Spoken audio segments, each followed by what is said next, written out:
Tapos yung ombudsman natin, di ba dapat member ng Philippine Bar with impartiality and competence? Saka may legal or judicial 10 years experience. Eh yung ginawa niyong ombudsman mukhang takas ng bilibid na may 10 years sentence. Saka lahat ng traits ng pagiging ombudsman wala sa kanya. Iisa-isayin ko sa'yo, makinig ka. Yung una, high integrity, wala ka na. Pag sang-ayon mo pa lang sa gunggong na to, bagsak ka na. Pangalawa, independent, wala sa hilat siya ng muka. Paano ka magiging independent kung paaso-aso ka? Pangatlo, competent, lalong wala ka. Kung impotent, pwede pa.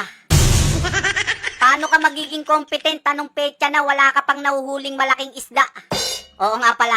Paano nga naman niya huhulihin kung yung mismong malaking isda yung boss niya? Eto matindi, sobrang tatalino. Sa sobrang talino ng mga bata mo, alam nang nasa ibang bansa si Saldico, pinuntahan pa rin sa kondo. Yung katalinuhan nila, naka-video. Pilit kinakatok, pilit pinapalabas si Saldico. Para daw mag-serve ng warrant, kaso mukhang wala daw tao. Hindi lalabas si Saldi dyan kahit wasakin nyo yung pinto. Aba, sumili pa, hindi pa nakontento sa katok. Wala nga si Saldi dyan, nasa ibang bansa, nagtitiktok. Alam mo ba, mahal mo na.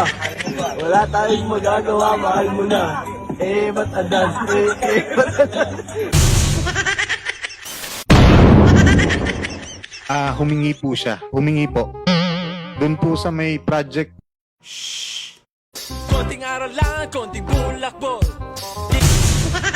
Lang nga naman tito, sino ba kinikindatan mo ha? Si Bryce o si Alcantara? Teka, bading ka ba?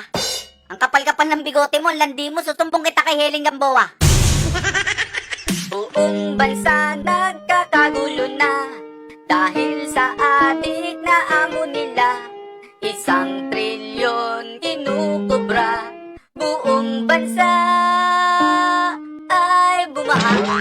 Sina Tito Ping at Martin, si Saldi ay napaamin. Silang lahat ay kumukubra ng pera